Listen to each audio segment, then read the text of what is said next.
Folks in my family and my friends and like significant others and such would say, like, we look forward to the time when you no longer have to work on long holidays. I used to get that all the time. Then I was able to impress upon them, hey, mom, dad, do you think Joe Buck and Troy Aikman are big deals? Yeah, they're working on Thanksgiving, right? Do you think Mike Breen and Jeff Van Gundy, rest in peace to Jeff Van Gundy at ESPN, do you think they're big deals? Well, they're working on Christmas Day.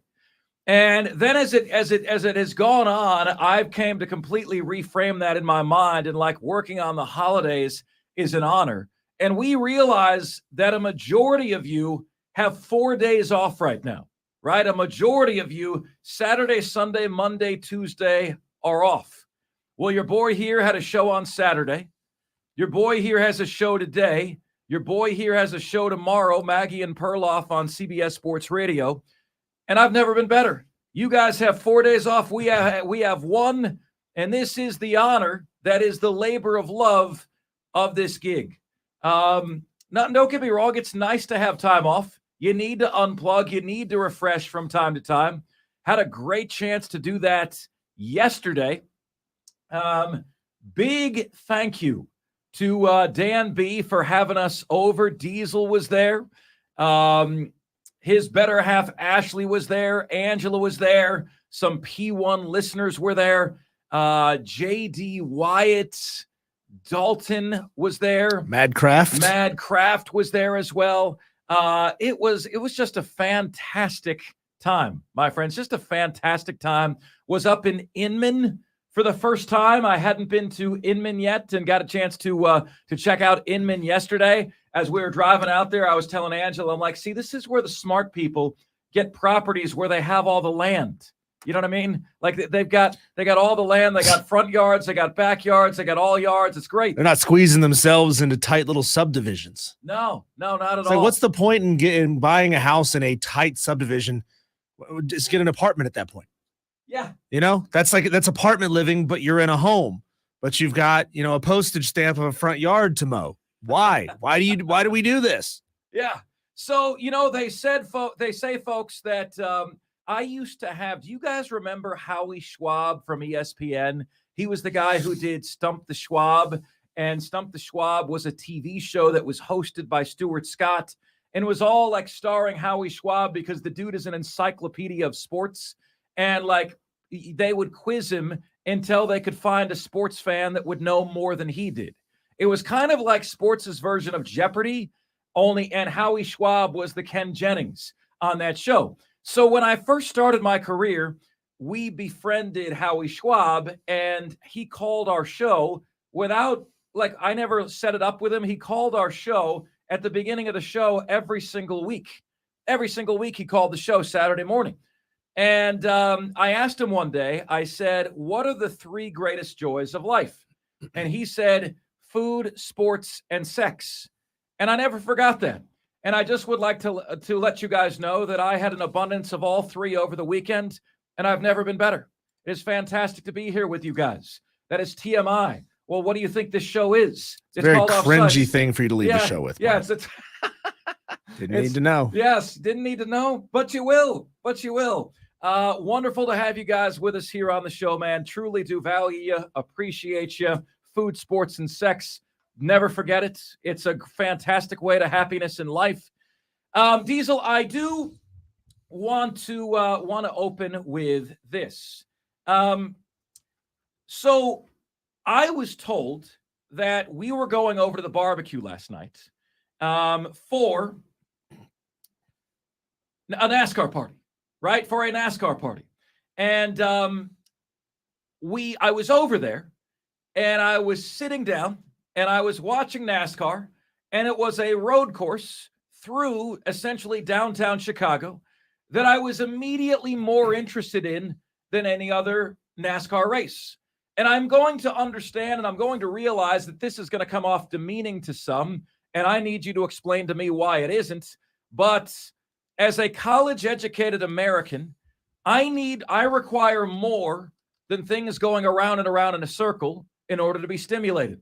There's only so long I can watch a hamster wheel, right? And I know I don't understand the science, and I don't understand the drifting, and I don't understand air pockets, but I just require more than things going around and around in a circle to be stimulated. I think you meant the word drafting. Oh, drifting. Okay. It's not drifting. Drifting is when you skid sideways. Drafting is when you tuck in right behind somebody. Didn't you see Days of Thunder? Tom Cruise explained this on Nicole Kidman's thigh with Sweet and Low packets. So Diesel. It's one of the formative experiences of my youth. Drifting is a term in my video game, Need for Speed. Drafting is a term in NASCAR. But you see the novice nature of where I am in my NASCAR viewing habits. Here's what I would say. And this is something perhaps that Dan B., who hosted the barbecue and is a P1 listener, and J.D. Wyatt, and Madcraft, and Dalton, and perhaps Diesel, I'm not sure, would not want me to admit, all right? But it's just something that I observed. Everyone at this party was a NASCAR guy, okay? Everyone there. I was the least NASCAR guy at the jam, at the shindig. Like they said, Mark, are you a NASCAR guy? I said, no, but I want an education. Teach me. We want to talk about it more on the show. I didn't grow up with it, but so what? I didn't grow up with hockey either, and it's a blast to go to, man. And so, I'm getting the explanation, and why is this way? And, hey, when there's a caution, do the laps you're driving still count? I didn't know that before yesterday. Here's what I noticed, Diesel. The race is going on. Nobody's watching the race. It is a NASCAR party. It is a NASCAR party, and everyone is outside. And even at a NASCAR party that was designed to have all of us watching the race, the race itself, a road course through Chicago, a unique one-off Field of Dreams type of event, was not compelling enough to have people sitting around and watching. It is what I refer to as a cut the lawn sport. You can watch the beginning of it, go cut the lawn, come back, watch the end of it. Like that's NASCAR. Sure, you might miss something. You might miss the big pileup accident, but you're really not missing much. All you need is the last 20 laps. It was crazy to me, Diesel, because the way that it worked out was, the race started at 6-something p.m. and I'm sitting there and there's 3 people on the couches. There were maybe 10 or 11 people at the party. There's 3 people on the couches and I'm like, okay, 3 out of 11. Then 10 minutes later, I'm the only one on the couch and I'm like, do I stink or something? Like what is going on here? I'm doing the pit check and all of that. Not the car pit check, the armpit check, right? Do I stink? Like, why am I the only one sitting here watching this? I'm the NASCAR guy.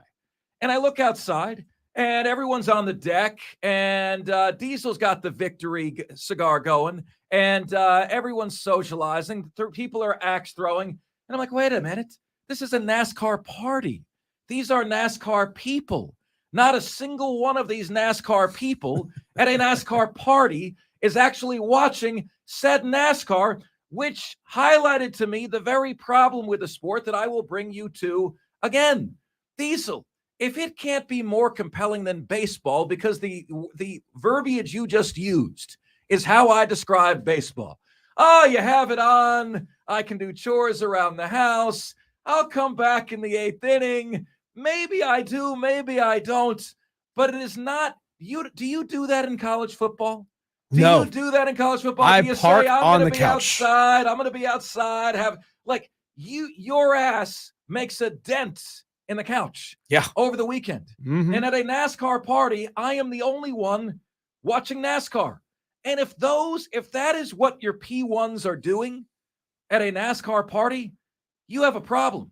If that is what you're doing when this race is a one-off that is about the most creative, unique race that NASCAR has had in years, and your fans would rather be outside on a deck, brother, you've got problems. And this hit me yesterday, and I'm sitting there and I'm the only guy, and I'm like, look, Diesel, you know as well as I do, man, I like to keep things organic and fresh and all that stuff. That's a strategy for our show. There's a reason, Diesel, I didn't mention this to you yesterday. There's a reason I didn't mention it to anyone at the party yesterday. It's because I wanted to bring it up on the air for the first time to have this conversation with you. Did anyone listening right now actually park your keister on the couch for 4 hours or whatever it was and just sit there like you would for college football? Did it captivate you that much? Everyone's take was like, okay, yeah, the race started. Now let's go have fun. Yeah, the race started. Now let's go do something else. Guys, like I present to you Exhibit A as to the problem going on with NASCAR. It could not even get people to focus at a NASCAR party with NASCAR people, leaving me, the non-NASCAR guy, the only one watching. It reminded me, actually, Diesel, of my biggest career regret, which is wussing out, big surprise, of a Formula One ride-along that was through St. Petersburg, Florida, along the water, through downtown St. Pete. You didn't go? Didn't go. With a pro driver? With a pro driver. Oh, come on. Yeah, Diesel. I signed up. Booger and I signed up. Booger and I chickened out. And Booger and I chickened out because we've all seen those like videos of like, what's it called? Before the race, they do that day before. It's like a time trial. Qualifying. Like we've all seen those qualifying videos where somebody dies. And it's like this course in downtown St. Pete is less familiar to these drivers than it is to me. And it's one thing to be in a NASCAR ride along. It's another thing to be in a Formula One car, Diesel, where your head is exposed and those wheels are flying off. And I don't know, man. Like I wussed out. And quite honestly, it's the biggest regret of my career. Like you could pound me in the backside about that, and you'd be exactly right. Okay, you'd be exactly right to do that. I'm going to make that a promo. Thank you very much. You'd be exactly right to do that because it's like I regret it. I regret it big time. What that event yesterday, what reminded me of the Formula One St. Pete Grand Prix of it. It was an awesome thing. So why, Diesel, couldn't it captivate even the people who were there? That's a question you got to ask them. Everybody wanted to be outside. They didn't have the race on the radio. As a matter of fact, they had me on the radio while we were out on the patio. But it was fun to watch because you're looking down the backstretch, you could see like 5 or 6 blocks down the road. There was just regular Chicago traffic. A couple blocks down the road. I thought that was compelling. I thought watching them race on, bumpy city streets that were not resurfaced for this. It was not even remotely a perfect surface. So watching them deal with that was really, really interesting.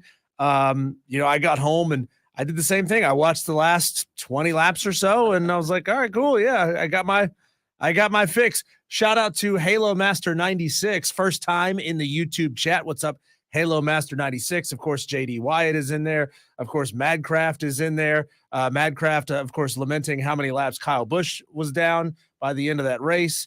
Shout out to all of you guys, all 8 of you now and growing, who are in this comment section. And, send a link out to your friends. Get them in there. Get them talking.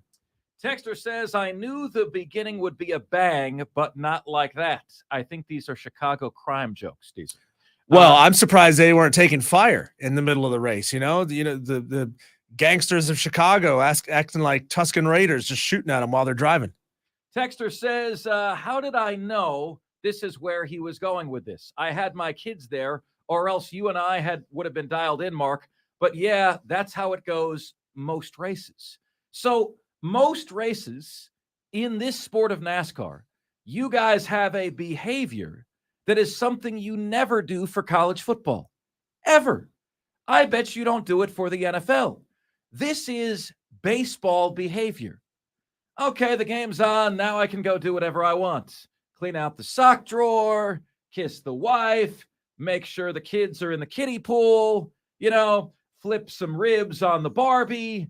I can do all of those things, right? Which were all things that happened yesterday that people did except for watching the race, And guys, that puts NASCAR in the same sphere as baseball. And you know as well as I do that baseball is in trouble, that baseball's fan base is dying off, that baseball is in a world of hurt. You have seen sweeping changes and sweeping legislation in baseball, right? All in an attempt to gain a younger audience. There's nothing wrong with trying to gain a younger audience. We're trying to gain a younger audience. We're on YouTube to try to gain a younger audience. We're fishing where the fish are. We want to reach the typical radio users on radio. We want to reach the younger users on YouTube and the apps. We want to reach as many people and deliver A+ content as often as possible through as many mediums as possible. But folks, it became readily apparent and obvious to me, all right, that I can see why NASCAR's got an issue. Even among their fans, they're tuning out. Even among their fans, they would rather sit outside in 98 degrees smoking a stogie than sitting inside in the AC watching the race. It is what it is. It is what it is. Diesel's like, Mark, I got no beef. If they had if he had a TV outside on the patio, man, that would have just been the best. Yeah. Yeah. We could do all the things at the same time. Yeah. Texter says they didn't have a TV outside. No TV outside. Texter says, I watched the whole thing, but I've been watching it for my whole life. Beginning and end are exciting. Middle has issues. That sounds like my sex life, Diesel. Beginning and end are exciting. Middle has issues. Also with NASCAR, it's hard to watch if your driver isn't doing well or wrecks. Yeah, something like that. Something like that. I was all ready on the couch for my NASCAR party, my big indoctrination, and no one was there. No one was there with me. Texter says, I only watched for the potential of random gunfire. Now Chicago crime jokes. Chicago crime jokes have entered the chat, ladies and gentlemen. That's where we are right now. I thought it was beautiful. Chicago is a liberal city that brought in a conservative sports. And I thought it was great to see. I thought the dynamic was great. I had fun. I know that of everyone there at the party, I watched the greatest number of laps. All right. I was in there for a while.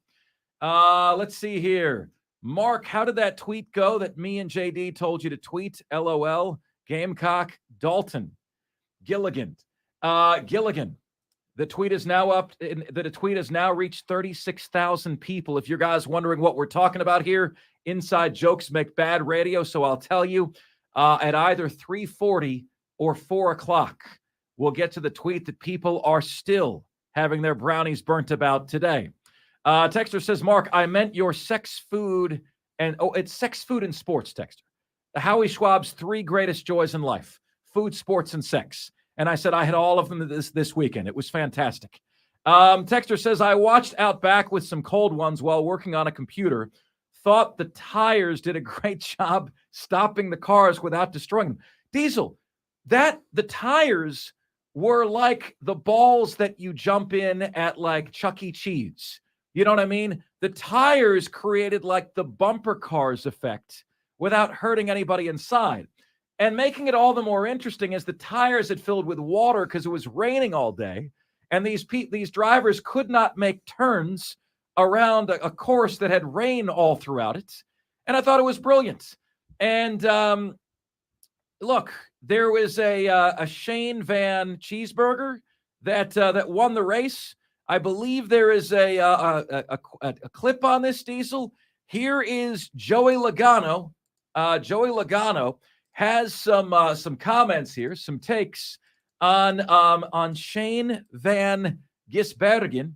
Let me tell you, anytime somebody makes fun of your name, It's not a compliment, folks. It is not a compliment. This has happened to me my whole life with my actual last name. Here's Joey Logano doing that with the winner of the Chicago NASCAR road race that no one at my NASCAR party watched. Shane Van Gisbergen. Whatever his name is, SVG? Some Van Burger, I don't know, hamburger. He's fast. That's all I know. Shane Van Hamburger. You know what's funny about that, Diesel, is that's essentially the extent of my knowledge. You know what I mean? Like, we had an actual racer just speaking as though he was sharing the extent of my knowledge. So anyway, folks, that opens us up on it opens us up in more ways than one. On a July 3rd episode of the show, I kind of feel like today the bosses aren't listening. So while the cat's away, the mice will play. If this show is normally PG-13, today it's rated R. So join in and have some fun. All right. 844-FAN-PHONE. That's 844-FANFONE. That's 844-326-3663. Coming up next, Diesel and I will predict when the Beamer and Dabo tenures at their respective institutions will end. This is the most interactive sports talk show anywhere. It's Offsides, Mark, Ron, and Diesel, and we are the Fan Upstate.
It's Offsides. Mark, Ryan, and Diesel. We are the Fan Upstate, rolling on until 7 p.m. Happy Independence Day weekend, ladies and gentlemen. Diesel, I'll bring you into this. So you know that I'm blessed to have a couple of really, really great mentors in this business. I work with the former executive producer of The Herd with Colin Cowherd. I work with the former executive producer of The Dan Patrick Show. And two different guys, both outstanding. And about a year ago, Diesel, I sent the one who was the former EP of The Herd with Colin Cowherd some of my stuff from CBS Sports Radio. And he said, number one, you got to calm down a little bit, bud. But I think it was the same thing that you said when I had my audition, Diesel. You are hopped up on the Colombian good stuff. All right, he goes, you got to settle down a little bit. I said a lot of nice things on there. And then he said to me, Mark, I don't know what the answer is here for you, but you're on the weekend, and the weekend is a special time. And if it were me, I would try to find a way to make the show feel like the weekend. How you do that is up to you, right? And I've honestly thought about that for a year, and I don't know like what I need to do, or I need to kind of crystallize that in my mind, how to make it feel more like the weekend, or beachy vibes, or it's 5 o'clock somewhere, or something like that. All I can tell you guys is that today very much feels like that suggestion from him. It feels like we're on the weekend. It feels like we're on the back patio, and we've just decided to crack a couple mics, and not a couple cold ones in studio, boss. Don't worry. Crack a couple mics and just have a great time with you guys between 3 p.m. and 7 p.m. This show feels like the weekend, not the weekend, the group. It just feels like the weekend, So it's fantastic to be here with you guys, and let's party it up the next 3.5 hours. All right, let's get to Rich in Chicago, who's up next. Staying on topic here today, Rich, what did you make of the road course in Chicago, your home city? Was it a hit or a miss? You had a conservative sports in an otherwise liberal city. How did it play there? The best way that I could describe this is a dumpster fire. Why? I got to tell you, first of all, we're very similar in backgrounds, as you probably know, and my friends are. And this is a city of really diverse people from all over. And I can tell you, I know a lot of people here, and nobody watched it. And the few that I know that did, here's how NASCAR got really screwed on this. You could go downtown and avoid the fees to watch the race because of the way that was mapped out off Michigan Avenue and Lakeshore Drive. I got friends that went that are NASCAR gurus, and there's not many, but a few, that went and rented a hotel room on like the 15th floor facing the race, never paid a ticket, put about 12 guys in, drank beer, and were watching baseball and looking out the window at the race. If it weren't for out-of-state tourists, they wouldn't have done anything. First of all, there was a flood warning, as you probably know. We had Hurricane Katrina for about 9 hours. The streets were flooded. They kind of drained a lot of it, but it's such an old city that storm drains can't handle that kind. There was 3.5 inches of rain in 4 hours. So the side streets were flooded. I don't really know how they even got the track where they could run it, even though they delayed it. But as your Midwest correspondent, which I told my friends I am now. Yes, I love that, Rich. Yes, I appreciate that, buddy. But you know what? No one's going to tell you the truth. It was a complete bomb. And the newspaper guys here in town just excoriated Lori Lightfoot, the mayor, in cutting the deal a year ago. Why would you? First of all, the 4th of July weekend is a big deal here. There's a lot of street festivals. There's a lot of stuff going on. They barricaded the track with around 3 square miles. You couldn't even get into the city unless you were staying at a hotel. And there were plenty of out-of-towners. The good old boys from the South did show up, but I would say that's 75% of the attendance. were the good old boys driving up from wherever they came from. Now, Rich, the idea of having the race happening below your feet on the streets while you're looking out of a hotel room sounds amazing. Like, it sounds like it'd be an absolute blast to do. But if you're the mayor of Chicago, are you booking this race again in the future, or is it one and done? That was cool, but never again. Well, that's part of the reason Lori Lightfoot is the ex-mayor of Chicago. She didn't get reelected, and the guy they've got coming in behind has a relative IQ of her. So, you know, chances are up here, because this is a whole different world that you're used to. And really, I've been all over the country, but I like it here for a lot of different reasons. But NASCAR is not one of them. And to put this in the city it's not even open wheel. I mean, it's not even like it's Grand Prix. You've got very narrow track with NASCARs, and no one really bought into it. You know, maybe they'll come back because it's the third largest market. I don't know what the national TV audience was, but maybe they'll take a look at that. I can tell you the interest level here on a scale of 10 for the Chicago people is about a 2. It's a complete waste of time. I mean, they were watching baseball and whatever, golf. They were watching the last round of the PGA tournament. Nobody was watching NASCAR. So the ratings are going to be horrible. Just absolutely horrible. Rich, thanks so much for the phone call. Do appreciate it. Good to hear from you. Diesel, you're a NASCAR guy. All right. You like somewhat. It. Somewhat. Yeah, like you've got your I have been in the past. You've got your toe in the water, and you've had your whole body in the water previously. It lost you to a degree. They'd like to get you back. They'd like to get me to have me give it a shot. I'd like to believe. See, the thing is, Diesel, Rich is telling us the truth in this sense. The media in Chicago is setting it on fire. But the media in Chicago is what? Massive left-leaning liberals. Also, media tends to be, elite sports fans who get to go to high-end events on the regular. It's not the common man who's being inconvenienced in a massive way, with a large chunk of the city being shut down. And, not only that, Diesel, you and I are anything but silver spooned. Have you guys seen our paychecks? Well, we are anything but silver spoon, Diesel. And when's the last time you paid to go to a sporting event? When's the last time I paid? It's been a while.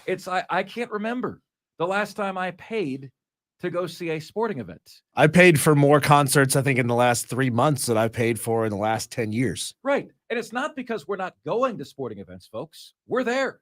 We're going. It's that we don't have to pay.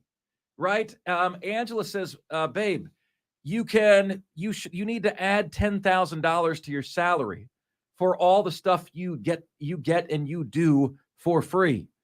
Concert tickets and sports tickets and parties and events, all these things that everybody has to pay for, you don't have to pay for. So, feel better about your salary and add $10,000 to it. But I think I'd rather have the $10,000 and then just not go do any of these things. Okay.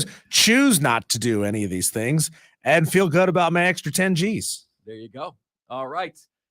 Coming up next, my friends.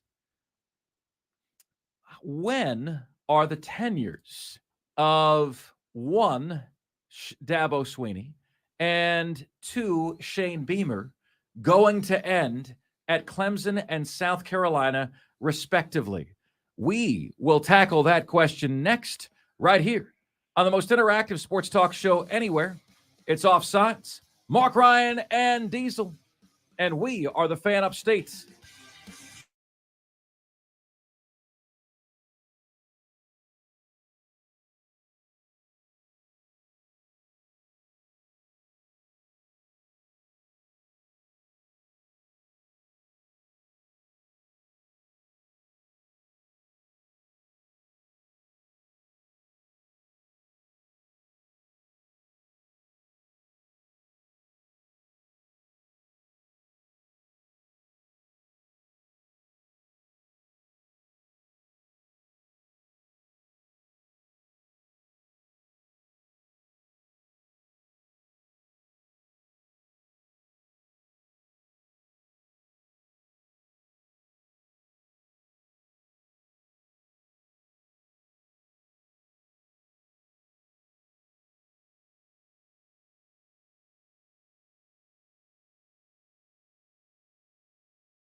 State.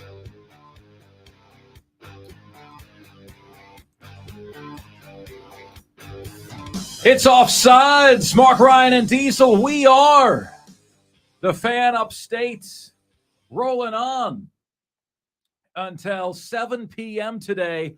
Full show, holiday show, right here on the Fan Upstate. Here's how you guys can be a part of it. You can give us a ring at 844-FAN-PHONE. That's 844-FANFONE. That's 844-326-3663. You can get to us via the text line at 71307. Start your text with the word fan, and away you go. Also there for you on YouTube. Audience has just been so impressing. Diesel and I. Hey, guys, how you doing? There's the camera, right?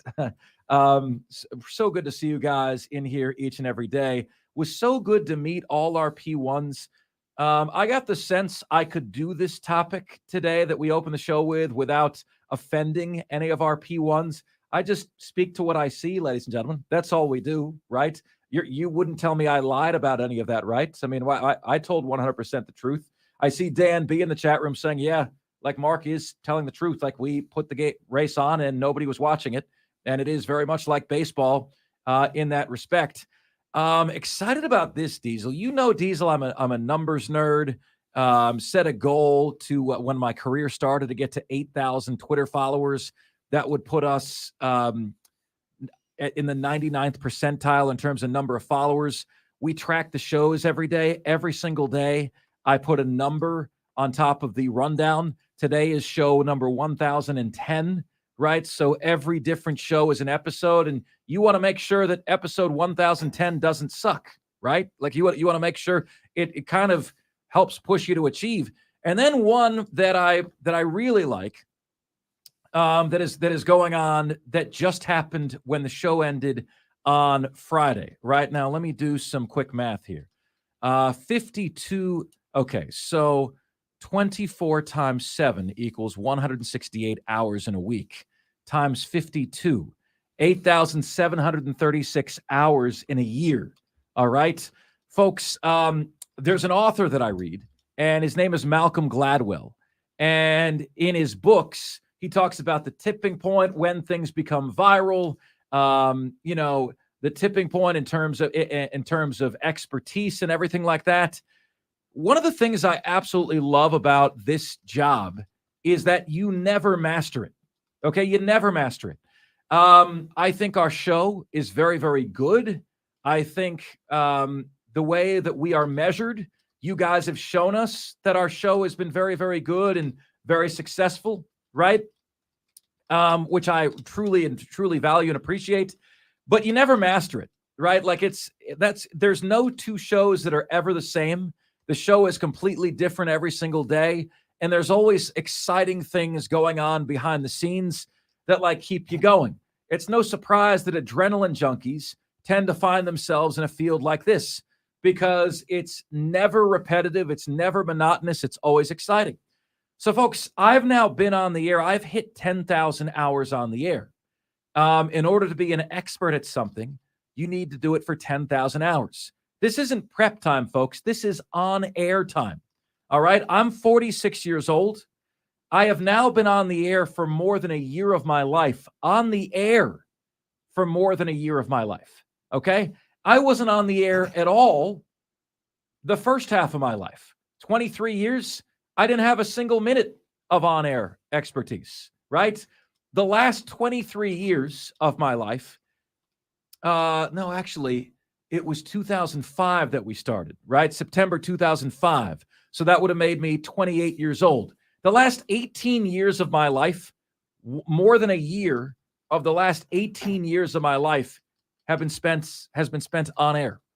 How crazy is that, right? Like, how crazy is that? You guys get to know us. We get to know you. And so as like where I suppose that means we've reached like an expert level, right? I think there's a difference between expert and master. And we keep doing this because you never master it. We still have good segments. We still have bad segments, right? And we have good segments and we have bad segments every single show. Every single show has those. And it's just awesome. It was a career goal. I was like, man, I got to get to 10,000 hours on the air. This is something I was aware of in like 2014, 9 years ago. And then I went back and I figured out how many hours on the air I had up to this point. And I track it every year. I knew that coming into this year, I was at 8,700 hours coming into this year. No. I was at 9,400 hours coming into this year. And I knew I need 600 hours more, right? And we did it. So it's awesome. Anyway, I'm a big nerd with numbers and milestones and things like that. I'm weird like that. But it was something that mattered to us. And thank you guys so much. You know, we're on the air 20 hours a week. We're on the air roughly here 50 weeks a year. That's 1,000 hours a year on this show alone. And then, you know, we do the CBS shows, etc. That add hours to that. It is a ton of fun. Thank you guys so much for the privilege of being able to be here with you guys each and every day. Texter says, I told Diesel the radio broadcast of a NASCAR race is quite a treat. That's how I listened to the finish. Why they did the race in Chicago is beyond me, a texter says. It should have been in Atlanta, Charlotte, or some other southern city. Well, they're trying to expand their base, texter. They're trying to expand their base. In so doing, in the past, by trying to expand their base, they alienated their P1 base, right? That's what NASCAR was guilty of in the past. But let's shift gears now to this. I am curious, ladies and gentlemen, when the tenures of Dabo Swinney and Shane Beamer are going to end.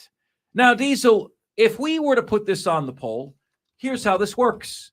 We're going to get a very low turnout from Clemson fans who don't want to answer the question. They don't want it to be on record that, you know, I predict Dabo's going to leave in 4 years, right? They don't want to predict that. They don't want to predict doom. But then what happens is, Diesel, the curiosity grows on them like a fungus and they end up voting anyway because you got to vote in order to see the results, right? So Dabo has been the HC at Clemson, okay? Had half a year in 2008. 1, 2, 3, 4, 5, 6, 7, 8, 9, 10, 11, 12, 13, 14. I added right. This is Dabo's entering his 15th full year as Clemson's head coach. All right. He loves it at Clemson. He never says never to the NFL, but I get the sense that he perhaps feels like the NFL isn't the best fit for him. And maybe the NFL feels like Dabo isn't the best fit for us. I do believe that if he were to leave, it would be to the National Football League. I'm not saying he most certainly will. And I sure as hell, Diesel, do not believe that Dabo Swinney would be fired anytime soon, right? So we've said on this show, I think it was a year ago, and I'm curious, Diesel, if you still feel the same way about this. What would it take for Dabo to lose his job, you know, performance-wise? And what I would say is 3 straight losing seasons. And he's nowhere close to 3 straight losing seasons, right? No, I mean that's probably the objective minimum for all coaches at this level. 3 straight losing seasons, and you're gone. Especially when you got a fan base that has such high expectations, they're not going to tolerate losing like that. I mean, I could see Dabo Swinney going back and coaching high school football before I could see him coaching in the NFL. Really? Yeah, it just feels like, you know, this leader of men, good natured kind of guy. It's not going to be successful at the NFL level. I just don't see it.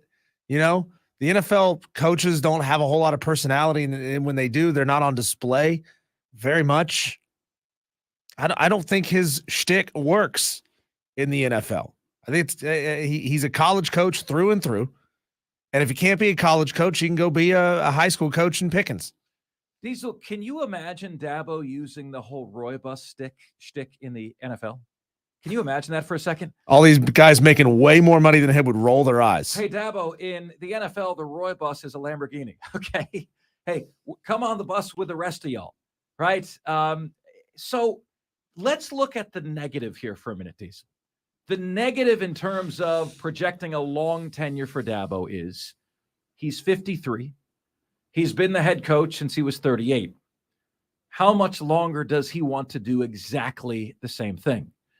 Point number two, Dabo is on record look, I'm not saying Dabo is anti-players being paid, okay? He's for name, image, and likeness. He's for players profiting on their name, image, and likeness, but he's against making players employees where you pay them, where he said, if we're going to pay players, I'll just go and coach in the NFL where they can pay players. But you don't need to really read between the lines that much, Diesel, to realize he's got some real concerns about the direction of college football, right? So he's been at this a long time, may or may not be itching for a new challenge, serious concerns about the direction of college football, and recruiting is exhausting, more so now than ever, because you have to re-recruit your roster every single year.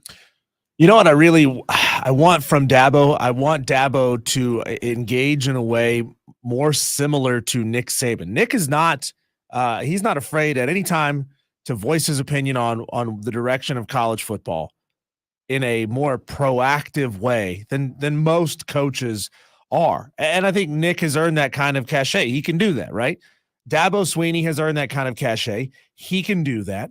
If you want us to believe that coaching is like a good old boys club and all these guys know each other and they talk to each other, why aren't the last 5, 6, 7 national championship winning coaches having their little powwows and talking to each other in their backyard barbecues and saying, hey guys, this is what we really think college football should be.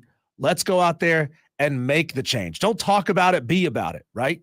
And I need Dabo Swinney to be about it more.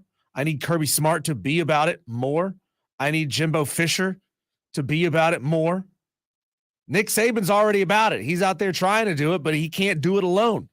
And if that means that all these championship level coaches somehow force the NCAA's hand into creating a czar of college football where there's someone with actual authority to make decisions and implement change, then so be it.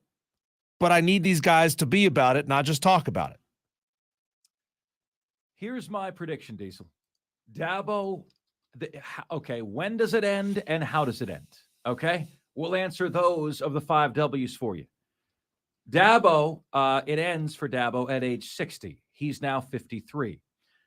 He's going to turn 54 on November 20th.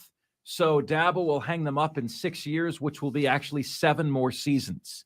Okay, he will complete his age 60 season. That's when I think it ends for Dabo. How does it end for Dabo? He walks away at the age of 60. And maybe he's all done. It's going to be, I see, a retirement. Maybe he gets the itch and does like consulting or something.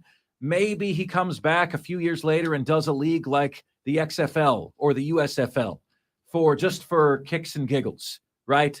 For a year or two. But I think it ends for Dabo with him stepping away, okay, after 7 more seasons, 6 more years at the age of 60 for one Dabo Swinney. That's my take, all right? Is that an acceptable answer by Clemson fans? Are you guys throwing sharp, pointy objects at me now? That's my best guess, ladies and gentlemen, because at that point, he would have been at Clemson 21 years, fatiguing, tired, maybe not thrilled with the direction of college football, maybe wanting to spend some more time with family, want a new challenge, etc. I'm saying Dabo goes until he's 60 years of age. We've done Dabo.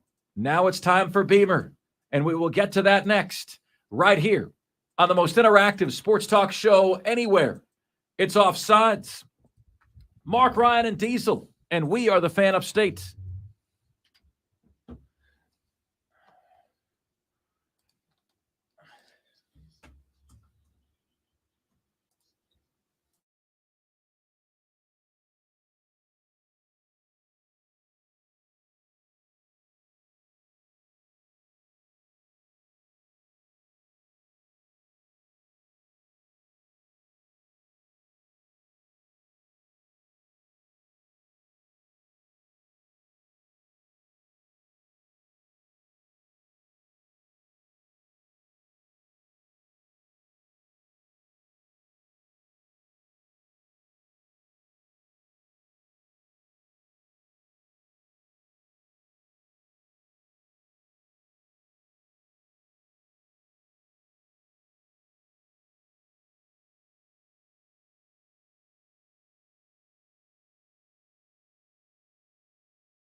What's good, everybody? This is the most interactive sports talk show anywhere. It's Offsides. Mark, Ryan, and Diesel, and we are the Fan Upstate, rolling on until 7 p.m. today.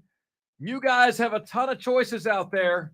The fact that you guys make us the number one sports talk show in the upstate of South Carolina means the very world to us. Thank you so much for doing that in this hour. We've got predicting Shane Beamer when the tenure will end at South Carolina. Diesel, I'm going to predict this. There's going to be Gamecock fans ticked off that we're even doing this segment. How dare you? How dare you ask such a question? This is nothing but speculation. How do you answer that, Diesel? This is nothing but speculation, if people say that to us. Yeah. What would you say it is we do here? You know what I'm saying? What would you say it is we do here? It is nothing but speculation. You guys aren't real journalists. False journalism. Yeah. Oh, gosh, he took my journalism card, Diesel. How will I ever survive? Oh, man. I failed to remember when we took the journalism exam to get our little ticket inside of our hat, you know? Yeah, where is our little notepad, and our little pocket protector to be a journalist? Guys, we're not journalists. We're not journalists. We're talk show hosts. Since I have been here, all right, there was a time when a particular team got mad that I said I wasn't a journalist. And they reached out to our management and said, Mark said on his show that he is not a journalist, and why should we extend any sort of invitation to your station if Mark is abdicating his responsibility? And our boss, Mark Hendricks, said, yeah, he's not a journalist. He's a talk show host. And to your point, this is our boss talking to this sports entity. He said, you mean to tell me is Howard Stern a journalist? If Howard Stern wanted to cover your team, are you going to tell Howard Stern he can't go to the game? Well, if you want to tell Mark Ryan he can't go to your events because he's not as big as Howard Stern, I think we've just kind of poked holes in your argument. And that was the end of the discussion. And we've continued to go, Diesel. We have continued to go. But that has happened since I've been here, when people have bad reports. I don't report. Bad journalism. I'm not a journalist. Diesel, and it's still, I still remember even this year, there was back and forth on this. Even this year, It's listen, guys, we are not journalists. The E in ESPN stands for entertainment. And it's the first letter. It's the first letter, okay? We're not ESPN, but we very much subscribe to the entertainment portion of this. Well, to anybody who says we heard Mark say on his show that he's not a journalist, so why should we let him into our press box? Number one, thanks for listening to the show. We appreciate you listening, even though we're not the bastions of journalistic integrity that you wish that we were. Yeah. So either that's happening, or you've got a bunch of friends listening to the show, emailing you, calling you, texting you. Did you hear what he said? Did you hear what he said? Did you hear what he said? Like it's a damn middle school locker room. Like it's a telephone game. Increasingly, Diesel is also getting in with the takes that are offending people. And Diesel, just so you know, that's one of my favorite areas of growth of our show, is you growing into your role of being an inflammatory personality. Yeah, because I don't care who I piss off. That's one of my favorite aspects of growth. I don't owe any of you anything. Yeah. Well, look, I'll tell you what. So that's the way it goes. So revoke my ticket, please. Yeah. I dare you. Well, you want me to stay home on a Saturday night instead of driving 100 miles and sweat my ass off at your stadium? Okay. Gasp. So, so anyway, there will be people upset that we even do this, but so naturally we should boop, boop, boop and back up, right? But we're not going to. What is he saying? Does he offer us insult? They seem to be insulted by a lot, these angry birds. So anyway, I hope, Diesel, that they like what I have to say. But they were nice enough to send us a flag That over was there. great. And it was looks great. fantastic. Look at that It on the screen. does. That Look at pops. this. Look at this. Thanks to Ayatollah of Rock and Rolla for bringing the item that's over your left shoulder, It's fantastic. by the way. It's fantastic. And look, we're always open to extending the olive branch. We're not going to change the show at all, okay? But I wouldn't. Dalton is a P1 Gamecock fan. He was at the barbecue yesterday. He's like, Mark, I tell everybody. He had his Gamecock shirt on. He said, Mark, I wore the Gamecock shirt and the Gamecock hat today because you're always saying that we're hiding in plain sight, that we never wear that we never wear our colors. And I had to do this just for you. So it was great. And he had a super nice Gamecock polo on. Must have gotten it at Smith and James. And he looked great. Looked like $1 million. And it was cool. And he said, Mark, I tell everybody that there's no way. I listen to the show enough to know that you don't hate South Carolina. You just give your honest opinion. You and Diesel give your honest opinions.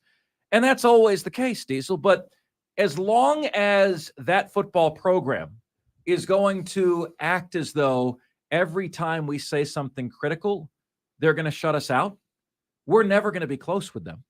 You know what I mean? You need to have a level of thinking above and beyond that in order to be cool with our show. And I'm proud to say that Furman is. And I'm proud to say that the Greenville Triumph is. They are, right? And I'm proud to say that the Greenville Swamp Rabbits are. And I'm proud to say that the Clemson Tigers, for the most part, are. When the South Carolina football program wants to graduate to the point where if we're critical of something, keeping it in between the lines, if we're critical of something, they don't, get their panties in a twist, that'll be a great day for the show and the station. And we appreciate this beautiful banner that they've sent us over my right shoulder here. We appreciate that. It looks beautiful. Thank you so much, South Carolina. We truly do appreciate it. So, Diesel, Shane Beamer, when does the Shane Beamer tenure end? And how does it end? And again, this is going to be one of those, Diesel, where there's going to be people pissed off. Then if they listen to it, they're going to be less pissed off. All right? And here's why. Shane Beamer is less than 2 months older than me. We're both 46. He turned 46 on March 31st. I did on May 24th. So Beamer and I, we do have some similarities, chips on our shoulder, motivation, competitiveness, etc. His bank account has a few more zeros than mine does, okay? But there are some similarities there. And when he got upset at us earlier in the year, I could identify with those similarities. I bark at people. I nip from time to time. But I think, I really do believe, Diesel, that, Gamecock fans are going to be happy with how this whole thing develops in this sense. Beamer is cut from the cloth of his dad, okay? His dad was at Virginia Tech for 29 years.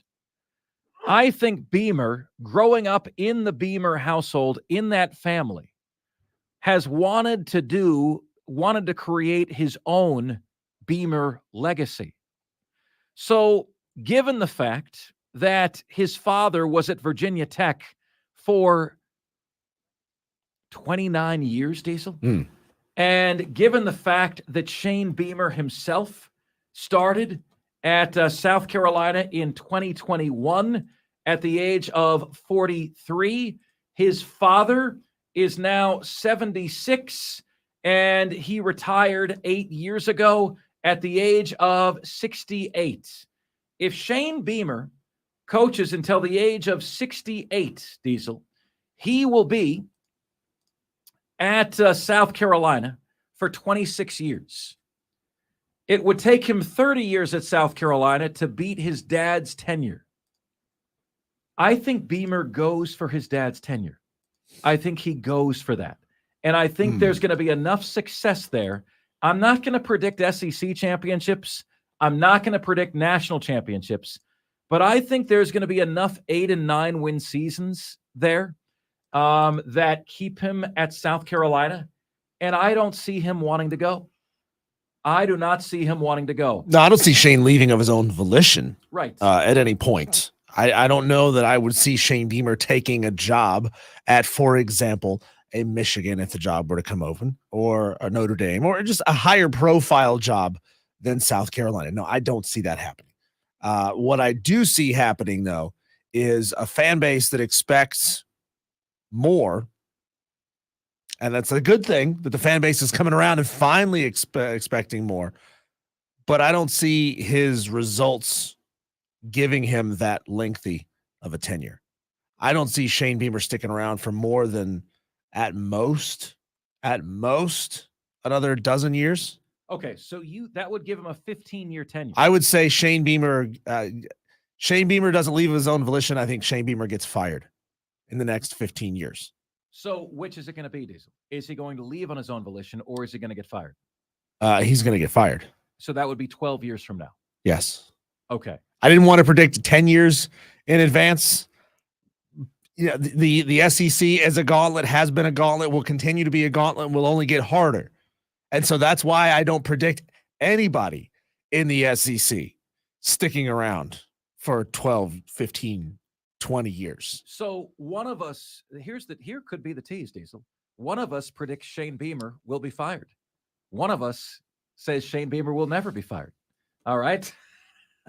Which side, who is on which side of the argument between Diesel and I? We do this for Dabo. We do this for Shane Beamer. I think Beamer is going to coach at South Carolina and retire at the same age that his dad did, at the age of 68. That would mean he's there for 22 or 23 more years. That would mean he has 26 full years at South Carolina. I'm going to say he doesn't leave for the NFL. I'm going to say, and I know, look, that's somewhat laughable right now, Beamer leaving for the NFL. He's got to prove himself at the college level, didn't have any coordinator experience, right?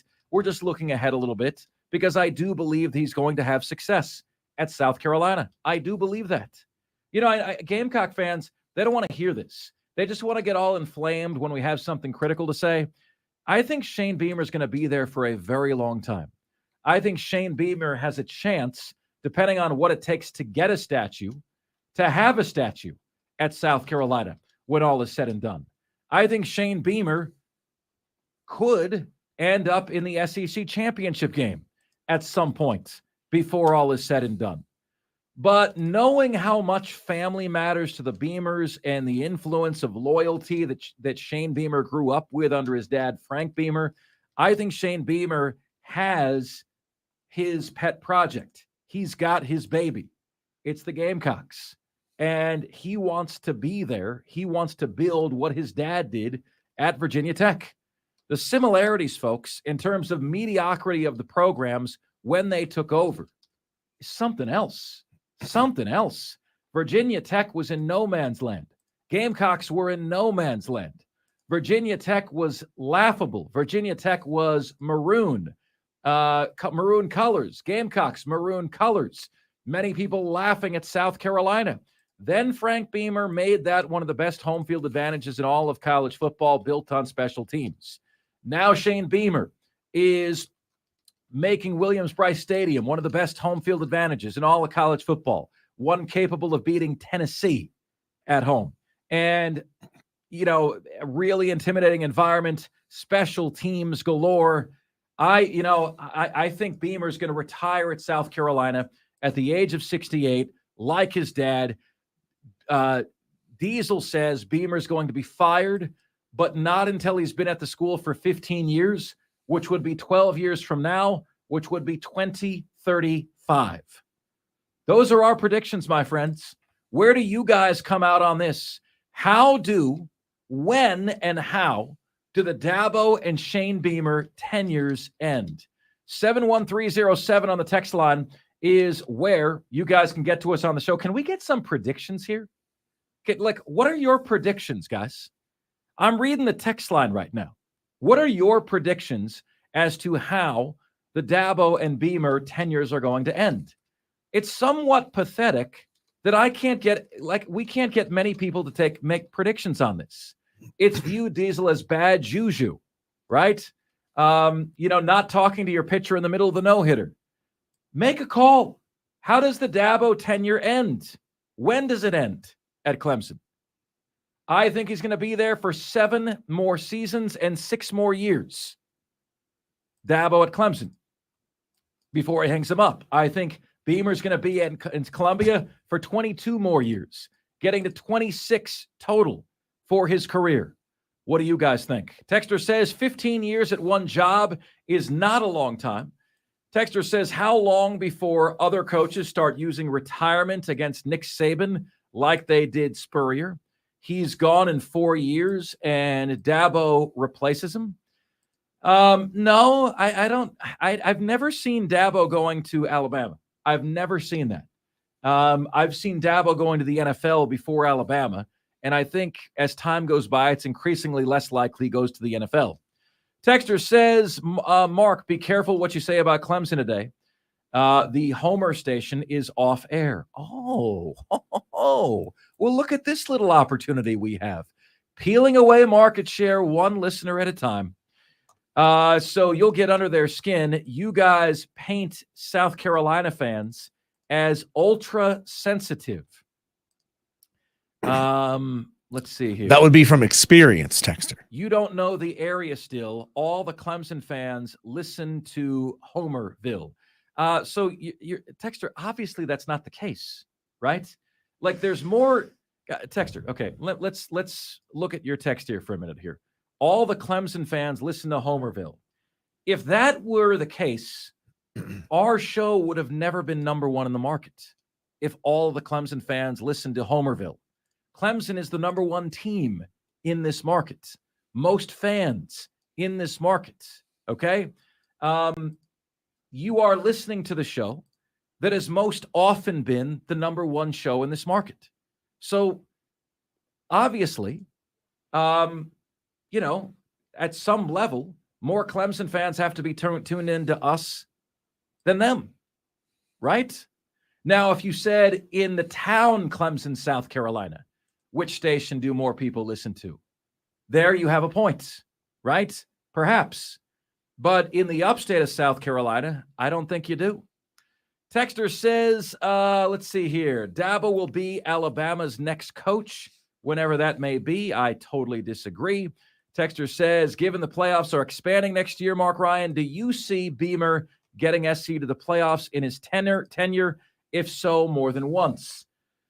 I think Beamer will get SC to the SEC championship game, and given the expansion of the playoff, that means South Carolina will be in the playoff. I do. I think Beamer will get South Carolina in the playoff during his tenure at least one time. I can't say more than that today because we don't have the information.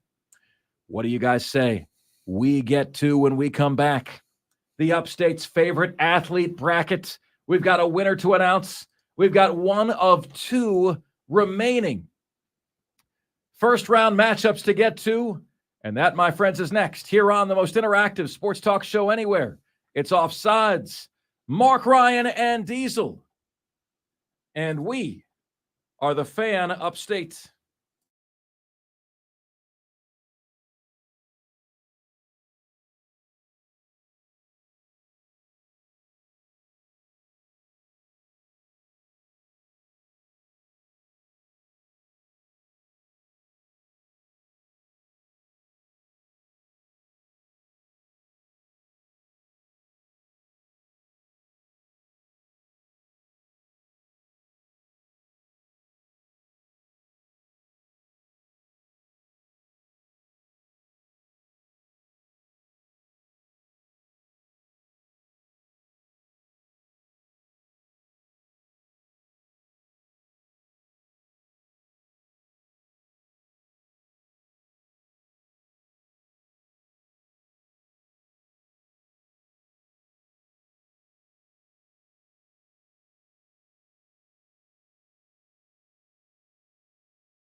It's Offsides. Mark, Ryan, and Diesel. We are the Fan Upstate.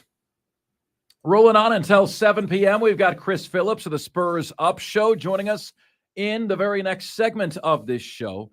Folks, we have just 2 matchups remaining in our Upstate's favorite athlete bracket first round. Then we are down to the Sweet 16. So we'll have a matchup today. We will have a matchup, let's see here, on Wednesday. Thursday, we will begin the Sweet 16. And let's see, Thursday will be the 6th. So the 13th, the 20th. In this month of July, we will know who the Upstate's favorite all-time athlete is. How cool is that? In this month. Let us make it happen. Before we do, a sad event in our Upstate's favorite athlete bracket.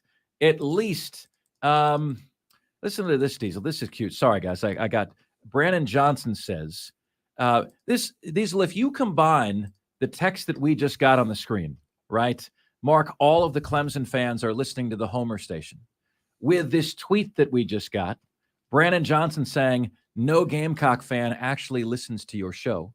Okay? That would mean, Diesel, that it is a medical miracle that we've been on the air for 4.5 years. No one's listening. Then literally, we have no Clemson listeners and we have no Gamecock listeners. That would make this show an impossibility. How could this possibly be the case? Begs the question, why are Greenville and Columbia always number 1 and number 2 markets for our downloads? Yeah. Every single month, without fail, Greenville and Columbia 1 and 2, and they're damn near tied every time. That's the thing. It's not like one is beating the other one by 1,000 downloads a month. No, they're almost tied every time. I love it when like listeners who, a select few clueless listeners act like they know all and they know nothing. They know nada. That is hilarious. In the last 10 minutes, we've gotten all the Clemson fans are listening to the Clemson Homer station, and no Gamecock fan actually listens to your show. I didn't realize you guys had access to our ratings. That's crazy. It's unbelievable. How did you hack our system and get that information? How are we still on the air 4.5 years later? How could this be? We should just call them, instead of calling them Angry Birds, we should just call them bottom 10 percenters. Thank you, JD, for the inspiration. That wasn't your direct quote, but he said clearly a bottom 10% fan of whomever he is. I think we just call him a bottom 10 percenter. I love that. I'm down. The sad news that I have to report is that this generation just does not respect its elders. I can report that despite Diesel and I's efforts to use our votes for the greater good, out of the MVP region, John McKissick, the 4 seed, has fallen to Stephen Davis, the 5 seed. It was a relatively close vote, but John McKissick, people didn't want to do the research. I don't remember that name, even though he is the winningest all-time coach in football. So your favorite sport, the winningest all-time coach at any level in the United States of America. John McKissick should win this bracket. Why is he a 4 seed? He's a 4 seed because I didn't expect him to win this bracket, even though he should. I did expect him to win in the first round, which he did not.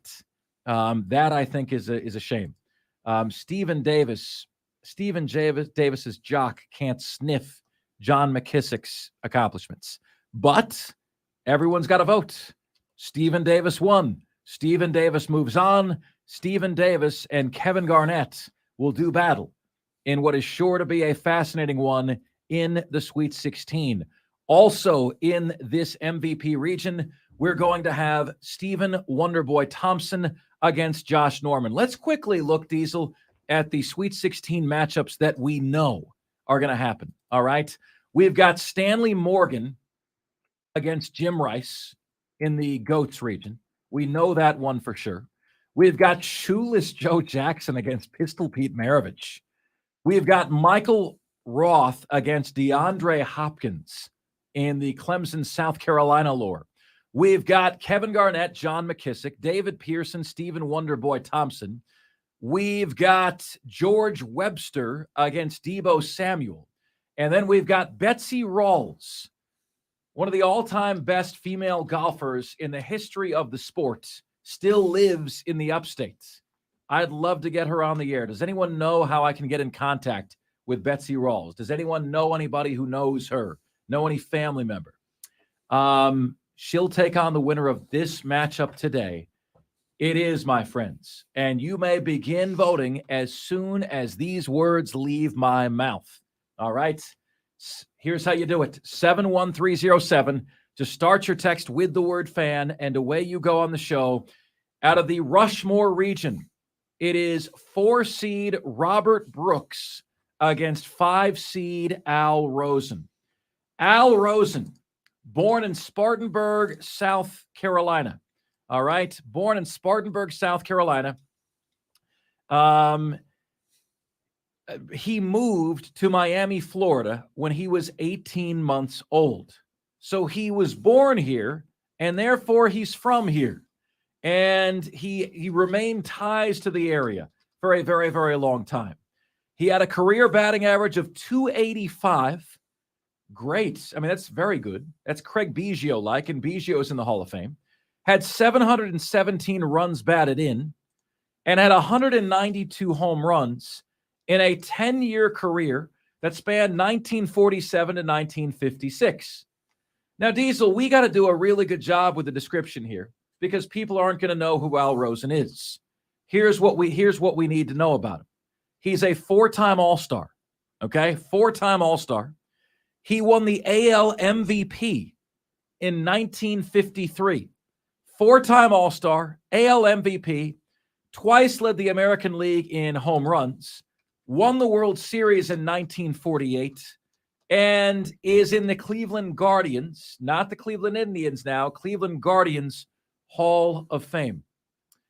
Al Rosen, a native of Spartanburg, South Carolina, is up for the vote. All right, is up for the vote. That is awesome to see. He passed away at the age of 91 on March 13th, 2015. Al Rosen is up for the vote. He takes on Robert Brooks. Robert Brooks, you remember him. For a stretch, he was Brett Favre's favorite wide receiver in Green Bay. Hails from Greenwood, all right, where he went to Greenwood High School. He was a 3rd-round pick out of South Carolina. So Robert Brooks is a Gamecock. 3rd-round pick out of South Carolina from Greenwood High School in 1992. Had a 9-year NFL career with the Green Bay Packers and the Denver Broncos. Won Super Bowl 31 with the Green Bay Packers and is a member of the Green Bay Packers Hall of Fame. Also holds an NFL record, longest receiving touchdown, 99 yards. You can't beat that. You can only tie that. Some have, but he's tied for the longest. In his career, 309 receptions for 4,276 yards. It is 4-seed Robert Brooks against 5-seed Al Rosen out of the Rushmore region. Folks, please vote for us. Please vote for us if you are hearing this, right? Please send us a text with your vote at this time. 71307 on the text line. Just start your text with the word fan, and away you go on the show. Put in 71307, that number into your text screen. Have the first word of your text be fan, and then just send us in Al Rosen or Robert Brooks. The winner of this matchup takes on Betsy Rawls in the Sweet 16. Winner of that goes to the Elite 8 and our Upstate's favorite athlete bracket. By the end of this month, we will be able to tell you who the Upstate's favorite athlete is. Diesel, who do you got? Al Rosen, Robert Brooks. It is a close one. It is a tight one. Where are you leaning? It's not a close one at all. I think it's very clearly Al Rosen. It's not really a difficult decision there. Well, in terms of merit, Diesel, yes, but you know as well as I do, it's the Upstate's favorite athlete contest. Right, but Al Rosen was also a great during the era of Major League Baseball players' superstardom. That He is was true. a star in the biggest, most popular era of Major League Baseball. So you can compare an all-time GOAT in his prime, in his era, versus a guy who was really good, but just another name, and just another face in the crowd in the NFL before the NFL really got to its fever pitch that it is at today. I'm a big merit guy, ladies and gentlemen. I'm a big merit guy. You know, we stand on merit here. What have you achieved? What have you accomplished? I don't fault you again if you vote Robert Brooks. He's from the area, right? Robert Brooks is. Robert Brooks went to Greenwood High School, went to South Carolina.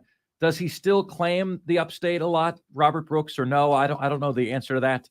But I'm going Al Rosen for the same reason that Diesel is. I value merit. I value the fact that Al Rosen was a 4-time All-Star, an American League MVP, a 2-time AL home run leader, a 2-time AL RBI leader, and a World Series champion. I value that. Okay. Robert Brooks was good. Al Rosen was great. That has to matter. That has to matter, right? Again, vote for who you want.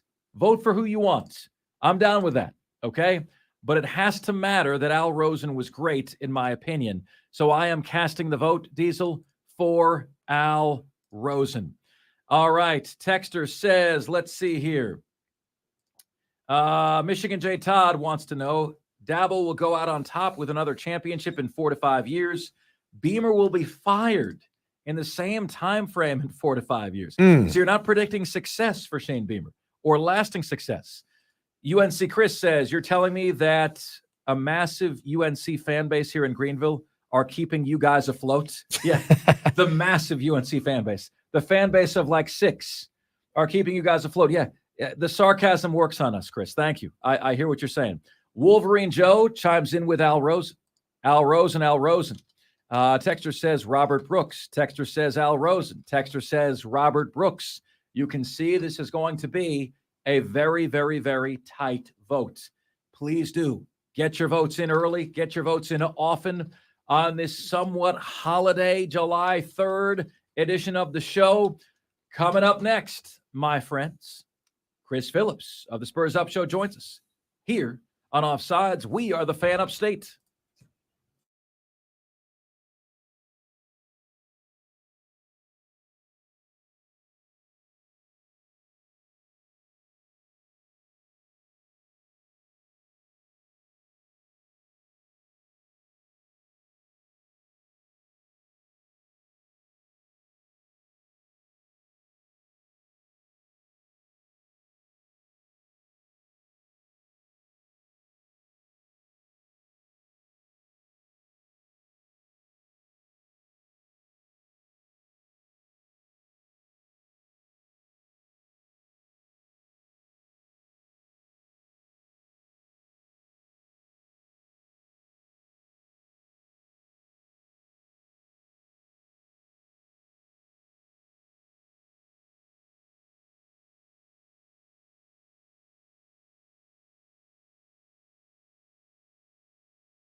It's Offsides. Mark, Ryan, and Diesel. We are the Fan Upstate. Truly do appreciate having you guys with us. Happy 4th to you and all and everybody else. Chris Phillips joins us right now on the line. Chris, what's good, brother? Happy 4th to you and your family, man. What's happening? Mark, happy 4th to you guys. Appreciate you having me, man. I've been moving the last week and a half or so. Ooh. So when I tell you that I am absolutely fiending to start talking football this week, we'll start locking in some picks and predictions on Wednesday. We'll be back on the airwaves. I am ready to get after it, my friend. So hope you've been doing well, and it's great to hear from you. So, Chris, are you still going to be in Greenville? I'm still in the upstate, yes. Just going from the apartment life to a house. So it is a very exciting move. The studio is getting a major facelift, which you will see later this week. There will be a big studio reveal on the live show on Wednesday. But it's a very nice upgrade and something I'm excited about. But yes, to answer your question, I will be in the upstate still. Chris, get ready to spend more money on a home than you ever thought you ever would. Everybody thinks, it'd be cheaper to own a house. No, it is not. Chris, I have a couple of real nosy questions. How much are you willing to share with us about where you're moving to in the upstate? And is this a solo move or is this a joint move? If you catch my drift. It is not. Yeah, I'm just going to leave it as the upstate. Okay. I'll just leave it at that. It is the upstate area. It's not a solo move. And again, I'll just leave it at that. Ooh. So it's an exciting move for sure. Yeah, it's an exciting move, man, for sure. And, just sort of taking the next steps in life and as well as business and everything else. So exciting times for sure, my man. Exciting Congratulations to you. Congratulations also. I saw, Diesel, that Chris got credentialed for SEC Media Days in Nashville. Chris, I know that means something to you. I was thinking back to the first time I got a credential that really made me excited, right? Like when was the first? And I'm curious if that is the first time you got a credential that really made you excited, Chris. Because what happens is when you are you have so much more to overcome when you create your own media entity as opposed to when you just join a media entity that's in existence, right? They already have credentials. They already have press passes. You've got to show people that you are, Chris, over time, a legitimate media entity. And so to get that pass is a sign that you have achieved that. And congratulations to you for that. With I think the first one I can remember, Chris, in my late 20s, I got a sideline pass for training camp to the Tampa Bay Buccaneers. And I'm sitting there on the sideline watching Warwick Dunn and Derek Brooks and Warren Sapp and those guys coached by Tony Dungy. And I was like, I can't believe this is my life right now. It was incredible. Yeah, Mark, first thing, I appreciate the congratulations. And I mean, listen, it's a huge deal. I think it's the first credentials I've ever gotten, period. And, I have applied before and I've applied for different events, whether it be the SEC baseball tournament, basketball tournament, SEC media days, what have you. And, early on in my tenure doing this, early on in my career, I viewed credentials as one of those things, like you mentioned, Mark. It's sort of a validation, if you will, that you're legit, right? You're a legit media entity or a legit entity of whatever, however you want to label yourself. But as the business grew and everything, you get to a point where you really don't need any external validation, right? You know that the work you're doing is great. And you see the waves that you're making, whether it be in content, social media, merchandise, when you do live events, whatever it might be. But again, I'd be lying to you, Mark and Diesel, if I told you it wasn't a really, really big deal. And it's something that, I just remember sitting there back in 2014, whatever, watching SEC Media Days on SEC Network. And I mean, obviously this is way pre-TSUS days or any type of content days for me. But thinking of myself, man, I'd love to be there. I'd love to be covering that event full time. And I've been able to, I'm grateful that I've been able to cover that event full time over the last couple of years from afar, but really, really excited to head to Nashville and create some great content. And it's going to be an electric week. And also, man, just shake hands and rub shoulders with a lot of people that, I've had on my show many, many times, that some weekly guests even that I've never met in person, that'll have the opportunity to speak to those people and network and continue to spread the brand and spread my personal brand as well. So, I mean, it's a really cool thing, man. It's something I'm really excited for. And, I'm just grateful for the opportunity. So it should be a lot of fun. Chris, I asked Bill Bender of the Sporting News last week on the show if SC, that the South Carolina and Southern Cal SC played 5 times in 2023, who would win more games? And he didn't really seem to hesitate much. He was going Trojans all the way, but I'm not entirely sure about that. I think South Carolina's defenses would be able to, put a big hit on Southern Cal's fast running offense. Do you agree with Bill Bender's assessment? And if not, how would the Gamecocks block the Trojans? Yeah, it's an interesting question, Diesel, just because, line of scrimmage is the biggest differentiator, right, between a school like a Southern Cal and an SEC school. And I'm even talking, a South Carolina, Mississippi State, a Kentucky. I'm not talking, obviously, the Georgias of the world, the Alabamas, if you will. So, I think it'd be a large spread, right? Like right now, if Southern Cal and South Carolina played each other, I mean, you're probably looking at Trojans as a 17-point favorite, something like that, 20-point favorite probably. I mean, I'd probably take Southern Cal to win 4 out of 5 of those games, to be totally honest with you, because I do think Caleb Williams is the best quarterback in the country. And, I really like what they have as a football team. But, I wouldn't doubt Shane Beamer if he got 5 cracks at somebody that, he couldn't take him down once and maybe even twice. But if I got to take a best of 5, I would go with Southern Cal. But I will tell you, that's one of those non-conference matchups, Diesel, that we'd love to see. You know what I mean? I think that it's kind of a tricky thing. It's a slippery slope because on one hand, I'm someone that I do admittedly love the layups. I love boosting the win total, but there are some non-conference matchups that I think would be great for fans and for the schools and what have you. And so I guess we just have to hope that South Carolina and Southern Cal can meet in a bowl game one of these days. But I would side with the fake USC to take a best out of 5 series on the gridiron.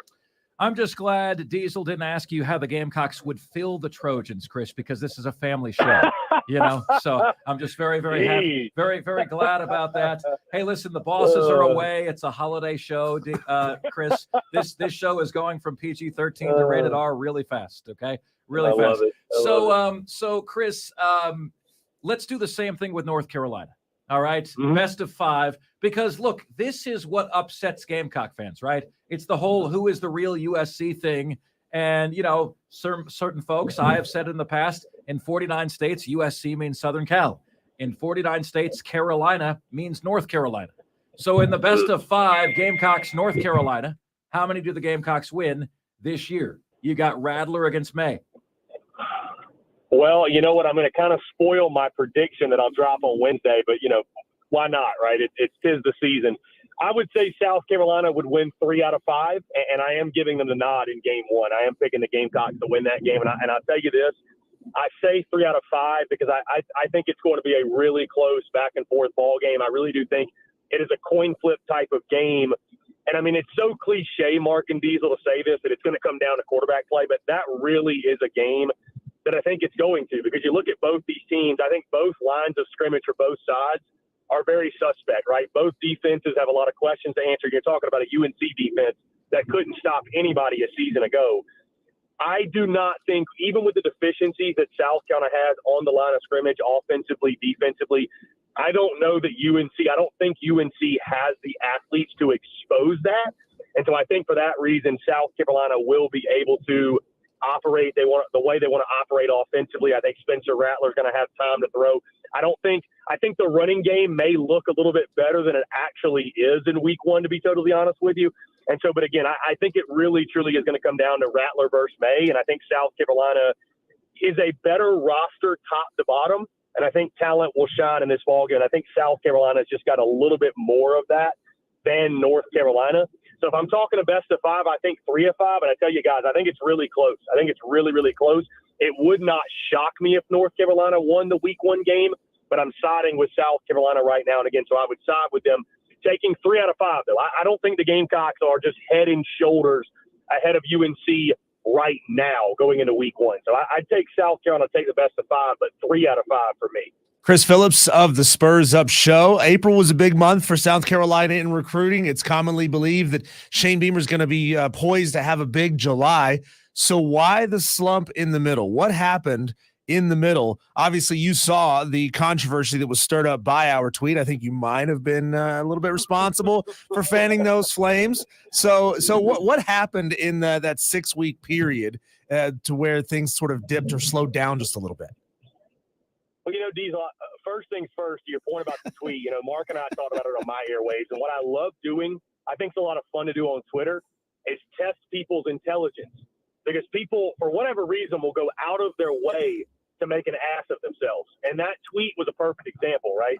Because if you actually listen to the context of the conversation, or if you didn't go into that tweet with a bias, you would understand that tweet was not meant negatively at South Carolina. Of course. And obviously you guys recall my answer, right? I said there is nothing to worry about. South Carolina's fine. I'm going to repeat that right here, is that, I know Carolina's in a quote unquote slump, if you will, but I think it just really has to do with timing, when guys are committing, things of that nature. I think they're still in a really good position with a couple blue chippers out there. So, but again, back to the tweet, it's just funny how people expose themselves as not critical thinkers because they're not willing to sit down and do more than 5 minutes of research, right? Like, people want to be outraged on social media. That tweet was a perfect example. Anyways, to your point, though, obviously it's been a little bit slower than I think most of us expected. Dylan Stewart's been the talking point of the last couple of days because over the weekend he received a couple of crystal balls to Ohio State, if you will, and certainly it's crystal ball season right now, right? So, where is Dylan Stewart going to go? I think that's going to be an all-out battle to land his services, and something that I think will go into the season and probably even closer to December. He then posted a video today in his Gamecock gear and stuff. He, just sort of playing the recruiting game, right? And so many of these guys do. So I'll tell you this, Diesel, Mark, I'm not worried about South Carolina's recruiting. I know it's been kind of slow of late. I still think, again, they're in a really, really good position to land a couple of these blue chip guys, especially the ones they had on campus a couple of weeks ago. It's just about when does it happen. And, I mean, you can't make a kid commit before he wants to, right? So I think it's more of a timing thing. I'm still, again, I'm not worried about South Carolina's recruiting. I'm not hitting the panic button on the class. I still think they have the pieces that are out there they feel good about if they land them. They could land in the top 10 in recruiting still. So not hitting the panic button yet, and I don't think Gamecock fans should either. And do some research, by the way. If you see a tweet out there, be a critical thinker. Don't be one of these hot take people on Twitter, man. It'll help you out. It'll help your sanity. That's all I'm saying. Hey, Chris, so give us, if you would, some predictions for the month of July. I think Chris, look, you might still have a level head, and I expect multiple 4-stars to come in for the Gamecocks this month, okay? Based on the conversations I've had, Chris, that's what I expect. Yet you know as well as I do that if there are none this month, there is going to be a faction of Gamecock fans, the bottom 10 percenters, that are going to go into a tailspin. Their lives emotionally, mentally, and physically are going to fall apart, okay? So can you predict names that will commit to the Gamecocks this month? Well, I mean, again, Mark, I'm not in the heads of these kids, if you will, of when they're going to announce or what have you. I mean, I would expect South Carolina to pick up a couple of guys, and I think some of the big names are guys like Daniel Hill, Jonathan Taylor. They feel like they're in really, really good standing as those. Again, Dylan Stewart, I don't expect to be until December, if you will. I cannot really sit here, Mark, and confidently name names, if you will. And even if I knew a guy was going to commit next week, 2 weeks, whatever, I'll just let it happen. Let the kid have his announcement, as they say, whatever. But, my prediction, Mark, to your point is no matter what happens, I predict pure and utter chaos. And I'm sure a lot of silliness directed at you, me, Diesel, and whoever else wants to get in the way. So it doesn't really matter, man, whether things are going well, they're going poorly, or somewhere in between. You can always count on Twitter to give you a good laugh here and there. So, again, I'm not worried about recruiting when it comes to Shane Beamer. It's, in regards to, here's the biggest thing, Mark and Diesel. I'll just say this. If the guys that Carolina was targeting and they felt good about had committed elsewhere, well, then I'd be worried.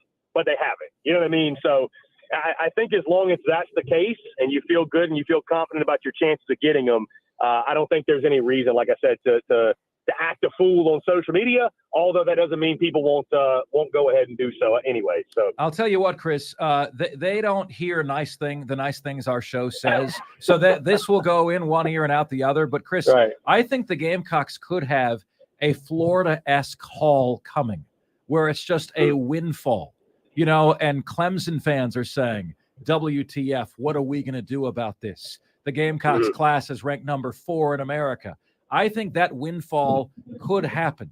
I'm not predicting it's going to happen. I think a Florida-like windfall could happen that I think would be interesting. Chris, we've had a fun conversation on the show today predicting how and when the tenures of Shane Beamer and Dabo Swinney will end. I predict Dabo Swinney will end after 7 more seasons, which is 6 more years. I think he'll step away at the age of 60. I think Beamer, and Diesel and I differ on this. Diesel says Beamer's going to get fired in 12 years. So he will have a 15-year tenure.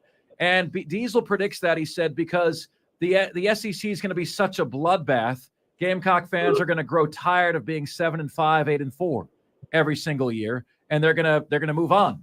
I predict that, look, Chris, call this an insult if you want, but I think 8-4 at South Carolina will get you a statue. Okay. And so I think Beamer's going to make South Carolina his baby, the same way that Frank Beamer made Virginia Tech his baby. There's so many similarities with the programs they took over, making them relevant. I think Beamer's going to be at South Carolina for 26 seasons. I think he's going to retire at 68, just like his dad. How does the Beamer tenure end? When does it end? Well, Mark, I'll say this. I like your answer probably more than I like Diesel's answer. But, no, I mean, listen, I tend to agree with you that I think Shane Beamer is, this is his version of Virginia Tech, right? He's going to put his stamp on everything. And, I mean, listen, to your point, Mark, I mean, it's not an insult. I think it's just reality is that, and I've said this before, if you average 8-4 over the course of a decade at South Carolina, Shane Beamer is the greatest coach in school history. Because there's never been that level. Look at all the years, all the decades of South Carolina football. There's been spurts. There have been spurts, no doubt. But there's never been consistency. There's never been consistency. So if Shane Beamer's at South Carolina, which I do think he'll be there, I'll say 20 years at minimum. I mean, I wouldn't be surprised if he's there 25 years, right? As long as he wants to be there at that point. I will not be surprised if he walks away as the best coach in school history by simply the fact of consistency over a long period of time. Even Steve Spurrier, it just felt like as soon as he got it going, it came tumbling down. And right? will he leave? Will he leave on his own volition, or will he be fired? I think Beamer retires a Gamecock, or he goes on some sort of tour where he takes over at Vatech, or I mean, you never know. You never know. I think he probably retires a Gamecock. I will say that. I don't think going to Virginia Tech would be in his mind just because that was his dad's thing. He wants to do his own thing, which I respect the heck out of. So I think he will retire a Gamecock. I do not think he'll be fired. I don't see – here's the thing. To your point, Mark, like we don't like to talk about Will Muschamp. That's a dirty word. But Will Muschamp didn't get fired because he regressed from winning the Outback Bowl to going 7-5. He got fired because he regressed from going 7-5 to going 4-8 and 2-8, right? As long as Shane Beamer is going 7-5, 8-4, to your point, I just don't see a scenario, and I hope this happens, right? Because I think your program is in somewhat of a great position. It's hard for me to picture the Gamecocks fan base getting tired of 8-4. It really is, especially if they can get it figured out on the offensive side. I mean, listen, I try to wrestle with, I wrestle with Gamecock fans about this all the time, guys. Learn to love 8-4. In the meantime, at least, right? Everybody wants to go to the playoff. Everybody wants to win a national championship. I totally get that. I'm not trying to say or set a ceiling on Shane Beamer, but you got to walk before you can run. And South Carolina, I think, realistically can be a program every year that's winning 8 to 9 ball games every 2 or 3 years, or maybe every 3 to 4. They've got the right quarterback. They're a veteran team. They got veteran offensive and defensive lines. Maybe the schedule breaks out well and they can win 10 or 11 and go to the playoff in an expanded playoff, right? But 8-4 every single year at South Carolina, I mean, to your point, Mark, that's a great season. And that's not something, it's not an insult. It's not a slight. It's just the reality because this program is historically 500. So going 8-4, if you look at the numbers, guys, I think it's only happened. You've only won 8 games or more in a season 15 times in 115 years of football, guys. That will give you some real perspective on what it means to win 8 or 9 games in a season in Columbia. So I think Shane Beamer is going to stick around that mark, and I think that reason, I think he's going to have a very long tenure in which he can walk out on his own. And, we'll see if Beamer's one of those coaches that has to be pushed out or walks out on his own, but I tend to think he'll retire a Gamecock, and, the rest will be history. Well, and Chris, with my prediction of a 15-year tenure there at South Carolina, look at the average tenure of most coaches in college football at high-level jobs. 15 years is an eternity at this point. Right. So it means you're having good seasons, but eventually at some point the fan base wants to take that next step, and if he's not getting it done, they may move on. Blasphemy, Diesel. He'll be there forever. All right, Chris, we got 60 seconds, and I was at a listener barbecue yesterday with Diesel, and a Gamecock fan wanted me to see that he was Dalton, wanted me to see that he was wearing his Gamecock shirt, because I say in the upstate, Chris, what you see walking around is Clemson fans in orange and regalia and Gamecock fans hiding in plain sight, okay? So he wanted me to see that he had his garnet and black on, and he comes up to me and he says, Clemson would not be a national champion if Steve Spurrier hadn't come to South Carolina. His presence, Spurrier's presence, made Clemson up their game. I tweeted this, Chris. You might imagine 37,000 views later, Clemson fans are a little up in arms about this. Is that statement true or false? I mean, they wouldn't have upped their game. I mean, they hired Dabo Sweeney, with all due respect. I mean, if Clemson was trying to, intentionally up their game, I mean, listen, did it force Clemson to maybe change the way they recruited and put a bigger chip on their shoulder? Because, even when they were winning 10 games, whatever, ACC titles, first couple of years of Dabo, Steve Spurrier was beating them like a rented mule. Like, sure, I think so. But, I mean, Clemson hired Dabo Sweeney. So, I mean, if they were, if that was the number one thing on their mind, I don't know that you hire a glorified wide receivers coach as your head coach. So, I mean, I think that's maybe taken away something from Clemson and what they've built, and I'm not somebody that loves to give the Tigers credit, but, I don't know that you can sit here and say, well, it's all Steve Spurrier's doing for them being national champs. But certainly, again, iron sharpens iron, right? We talk about it all the time. So, I mean, I think it definitely helped. And when you talk about what the Gamecocks were doing and, those rivalry games, and certainly it put a chip on the shoulder of all those involved. So, maybe you say to yourself, you're a Clemson fan, that the 5-game losing streak was the best thing that ever happened. I'm sure they won't say that. But I don't know. I got kind of mixed feelings on that one. But, I mean, I get where he's coming from. Chris Phillips, Spurs Up Show. Congratulations on all the blessings in your life, Chris. You have earned them, my friend. We appreciate you. Are we on this week? Am I going to be on the Spurs Up Show later this week, or what's the status there? Yes. If you're game, I'm game, man. We're rocking as normal beginning Wednesday. So we'll have you on Thursday if you're good. Sounds good. I look forward to it, man. Congratulations, Chris. We'll talk soon, pal. Mark, Diesel, appreciate you guys. Have a great 4th. We'll talk soon. All right. Thanks so much. Chris Phillips, the top 5 at 5, coming your way next here on Offsides.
What's good, everybody? This is the most interactive sports talk show anywhere. It's Offsides. Mark, Ryan, and Diesel, and we are the Fan Upstate, rolling on until 7 p.m. today. Know you guys have a ton of choices out there. Genuinely, truly do appreciate you making us part of your day. Little programming note. Thrilled to be filling in for CBS Sports Radio's afternoon drive show tomorrow. Maggie and Perloff. I will be hosting that 3 to 6 p.m. tomorrow. Excited about that. Elated. Even though you guys are getting 4 days off, Saturday, Sunday, Monday, and Tuesday, and I'm getting one. Hey, listen, the whole love what you do, you don't work a day of your life thing. Very, very, very excited about that, my friends. Here's how you guys can take part. You can give us a ring at 844-FAN-PHONE. That's 844-326-3663. And the text line is there for you at 71307 to start your text with the word fan, and away you go on the show. My friends, it is time for us to do that jam. We call it the Top 5 at 5, the top 5 biggest sports stories of the day, the top 5 topics we're discussing. Ladies and gentlemen of the Upstates, Offsiders, the Top 5 at 5 starts right now. And now, the Top 5 at 5. And 5, 4, 3, 2, 1. Hit it! 5. If it's going to end, how is it going to end? When is it going to end? We're asking you those questions today about Shane Beamer and Dabo Sweeney. So let's get to Beamer up first. Diesel says the Beamer tenure is going to end at South Carolina in another 12 years, so in 2035. Look, that is predicting a solid tenure. It's a hell of a run for Shane Beamer. I'd be curious, Diesel, what you would say the most significant accomplishment will be. Will they have a playoff berth in the expanded playoff berth? Will they play in the SEC championship game? You'd have to say that if you told Gamecock fans Beamer's going to be there until 2035 and you will never make the playoff, that would be really disappointing, wouldn't it? Yeah. I mean, look, I don't know if South Carolina, and you just can't know this until it happens. You know, does a playoff berth give you basically carte blanche for 5 more years? Have a losing season, it's okay. Have a disappointing 7-win season, that'll be fine. You'll get them next year, coach. You know, you just have to question, what does that mean? At what point will South Carolina fans turn that corner and say 8 wins isn't good enough anymore? 8 wins is a fireable offense. That's where elite coaches are, right? 8-win seasons, averaging 8 wins a season, is a fireable offense at programs that fancy themselves elite. I know South Carolina fans, they just want consistent quality at this point. And Chris made that point very eloquently. You just want consistent quality. You'll be thrilled to have that. But once you get that taste of a college football playoff expanded to 12, if that's how you get in, you're going to want that again. And you're going to want it again. And that's how expectations change. And that's why I say a 15-year run, which is a long run for most college football coaches in today's landscape, it could be over after that. Diesel, I honestly believe Chris Phillips needs to up his expectations a little bit too. Seriously. I mean, 8-4 will get you a statue. Well, 8-4 shouldn't get you a statue. No. Just because something is the best that's ever been done at South Carolina, if the history sucks, why shouldn't you change your expectations? You set the expectations for your program, not history. When do you change between internal expectations versus comparing yourselves on a national scale? Right. That's exactly right. So, 8-4, just because it's the best in Gamecock history, don't put a statue up for a guy that has a 1-loss record that would get you fired at Florida. Okay? I understand different history there, but history is in the rearview mirror. You're living life through the windshield, not the rearview mirror. I think Shane Beamer is going to be at South Carolina. He's going to leave on his own volition. He's going to retire at the age of 68. He'll coach at South Carolina for 26 years. Don't ever say, Gamecock fans, that I never said anything nice about you. Next up. 4. First Beamer, then Dabo.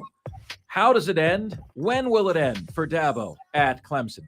I'm going to say Dabo is at Clemson for 7 more seasons and 6 more years. He's going to retire at the age of 60.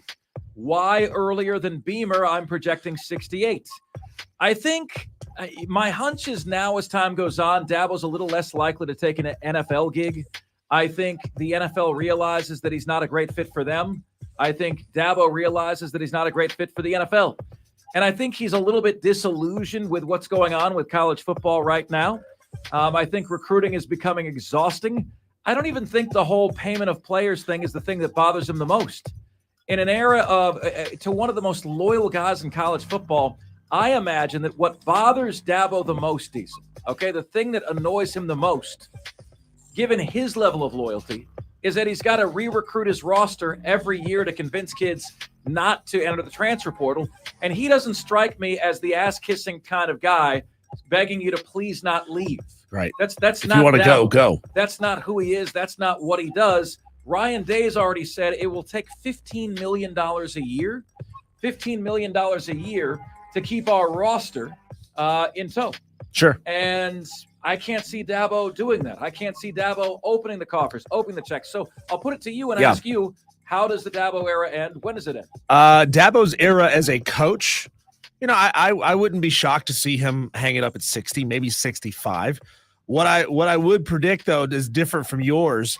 I could see Dabo moving over into college football administration, whether it be athletic director at Clemson, whether it be serving on some sort of oversight committee or the college football playoff committee, staying involved, kind of hovering around the sport. And then who knows? I mean, like he could pull a Mac Brown and come back at a much older age. Those situations never tend to work out, and it's more of a publicity stunt. Could you imagine a 70-year-old Dabo Swinney taking over a head coaching job at Wake Forest or somewhere like that? It probably wouldn't work out that well because it takes a long time to build what it is he built and the way he built it. So, I could see Dabo sticking around Clemson if he wanted to stay loyal there, becoming the next, football athletic director or overarching athletic director. I think he stays around. So Diesel says 60 to 65, does not get fired, leaves on his own volition. I say Dabo leaves on his own volition at the age of 60. 7 more seasons, 6 more years. Next up. 3. What do you guys say for that, by the way?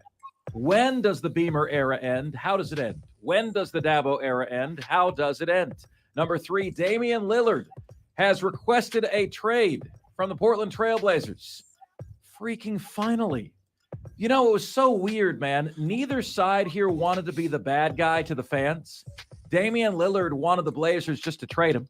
The Blazers said, we want to build a team around Dame.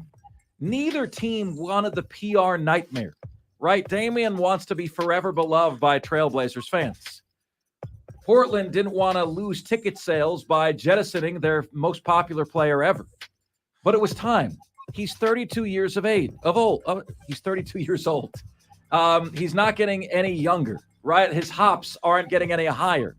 And the Blazers aren't anywhere close to winning a championship. It didn't make sense for that relationship to continue.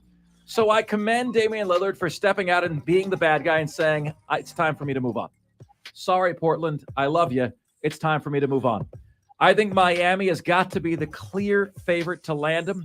On a podcast, Damian Lillard mentioned Brooklyn and Miami, but why the hell would you want to go to Brooklyn and the mess that they have and the rebuild that they have when you can go to Miami and be the missing piece in a championship run next season? I think Damian Lillard in South Beach is the natural fit there, and I think it makes I really think, folks, it makes the NBA so much more exciting heading into next season. Right now, before the trade, my top 6 teams in the NBA next season: number 1, Denver; number 2, Boston; 3, Phoenix with Bradley Beal; 4, Golden State; 5, Milwaukee; and 6, Sacramento. Believe you me, Damian Lillard gets Miami to number 2 or number 3 on that list. Next up. 2. So I want to give a big shout out and a big thank you to Dan B and Just Jess, who had us over to their house yesterday for a barbecue. Angela was there. Diesel and Ashley were there. Many P1 listeners were there. It was awesome to meet everybody. Just had a freaking fantastic time. And some of the ones who were there yesterday are now here today. Shout out to Dalton, Gamecock Gilligan, who is now watching and commenting on the YouTube stream. Just Jess is on the YouTube stream. What's up, guys? Yeah, and by the way, Roger Carper cracked me up on the YouTube page a few minutes ago. Roger, I was talking about everyone being on break for the 4-day holiday, and I'm working 3 out of the 4 days. And Roger Carper says, Mark, I retired, and now I work 6 to 7 days a week. Right now I'm working on playing Grand Theft Auto while listening to Offsides. That's the kind of life, man. That is the kind of life. I say that to Angela all the time, Diesel. I'm like, you know what retirement is like? Retirement is just like our weekend days. You know, like you do some errands, you do some fun stuff, but there's nothing big and massive hanging over your head every single day. It's kind of nice, right? Roger Carper, are the fake radio stations on that game not the best? Ever. They are fantastic, and they've been great consistently from game to game to game. They've only gotten more intricate. They're so good. So my point on the barbecue, okay, you've heard of a bleep sandwich, Diesel. You give them something nice. You begin with something nice. You end with something nice. You put the bleep in the middle. Here it is. I was told this was a NASCAR party, okay? And we go to the barbecue. I'm expecting a NASCAR party. Now, if you think this is a diss on Dan B and Just Jess, you're wrong. So I'm sitting down and I'm watching the race, and 5 minutes later, I'm all by myself. And I'm saying, well, I don't know the first thing about NASCAR. I want to talk more NASCAR so I can know what I'm talking about more for our audience. And I did like the pit check, right? This is not a racing pit. This is me checking my pits. I'm like, why is no one around me? Do I stink? No, the pits are good. Everyone's outside. And I realized that in a party that had about 10 NASCAR fans there, the sport of NASCAR itself isn't even interesting enough to keep people watching the race. They saw the race start. They went outside. They never came back in. And they're outside and they're by the pit and they're by the barbecue and they're doing axe throwing and chatting and brews and cigars. It's 98 degrees outside. It's AC inside. You've got a road course that has never happened before. You have an incredibly unique event on par with the Field of Dreams game in baseball, right? And none of the NASCAR fans were compelled enough to watch NASCAR. At that moment, I realized that NASCAR is in the same place baseball is. It's one of those sports that when you're not there, it's not compelling enough to keep your attention.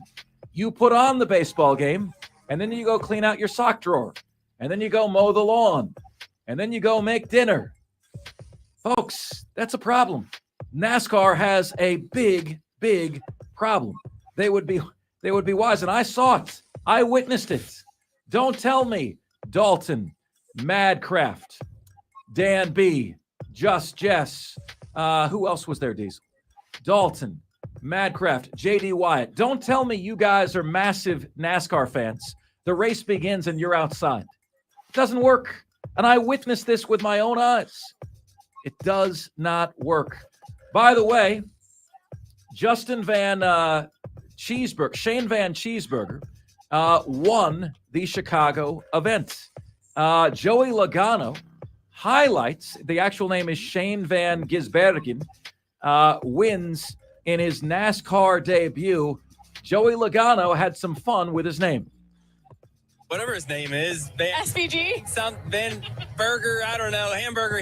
He's fast. That's all I know. There you go. I love that. Joey Logano knows as much about the race as you guys do. And you guys are NASCAR fans.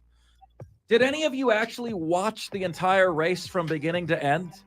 You know, I was told I was going to a NASCAR party. No one's watching NASCAR but me. Texter says these NASCAR fans sound like Clemson fans after football season. Oh, you disappear. Oh, you're going to let them get away with that, Clemson fans. Are you going to let them get away with that? Don't let it happen. And finally, number one, Premature smaculation there. Yeah, it was a little quick. Yeah. The Upstate's favorite athlete bracket. We have 2 matchups left before we are into the Sweet 16. Today's matchup is out of the Rushmore region. We need your votes, and we need your votes immediately. Please, if you are listening right now, take a minute and text us your vote. Here is the matchup. Again, out of the Rushmore region. It is 5 seed Al Rosen against 4 seed Robert Brooks. Winner takes on Betsy Rawls in the Sweet 16. Voting will close at 3 p.m. tomorrow when the show begins. Al Rosen, born in Spartanburg, South Carolina, was a 4-time All-Star for the Cleveland Indians, is now in the Cleveland Guardians Hall of Fame, was a World Series champion in 1948, was the AL MVP, American League MVP in 1953, 2-time AL home run leader, 2-time AL RBI leader. All right. The great Al Rosen against Robert Brooks from Greenwood, South Carolina. Played at South Carolina, was a Gamecock, had an 8-year NFL career with the Green Bay Packers and the Denver Broncos, is in the Green Bay Packers Hall of Fame, is a Super Bowl 31 champion, has an NFL record, longest receiving touchdown ever in a game, 99 yards, that cannot be beaten, ended his career with 309 catches, 4,276 yards, and 32 touchdowns. Diesel and I vote for Al Rosen because of merit, because he's better. Okay? You have a 4-time All-Star and an MVP against a no-time Pro Bowler in Robert Brooks. But it is the Upstate's favorite athlete bracket, and you can vote for whomever you may please. Please get your votes in right now. 71307 on the text line is where you can get to us. Those are today's top 5 at 5. Now it's your chance to chime in, which you can do at 844-FAN-PHONE. That's 844-FAN-FONE. That's 844-326-3663. The text line is there for you at 71307. Just start your text with the word fan, and away you go.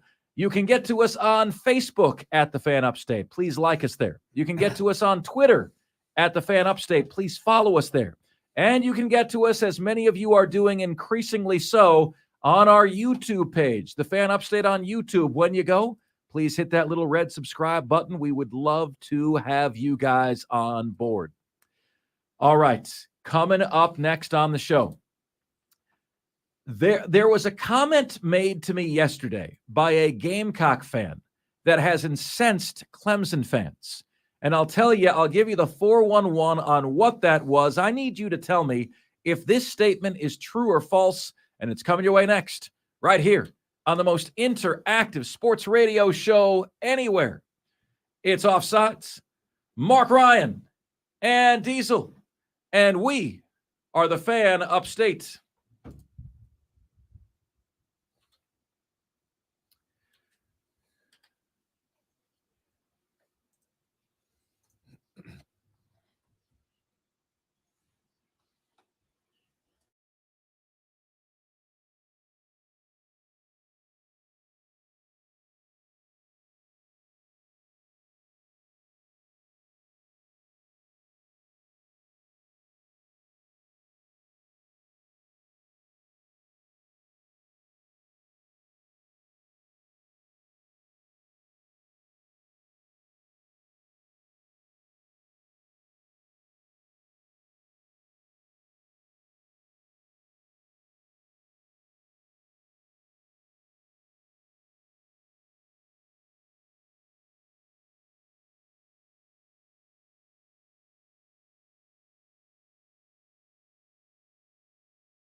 Guys, thank you so much. All of you who were there at the barbecue yesterday, Dan B and Just Jest for inviting all of us out and inviting everybody to be there in your home.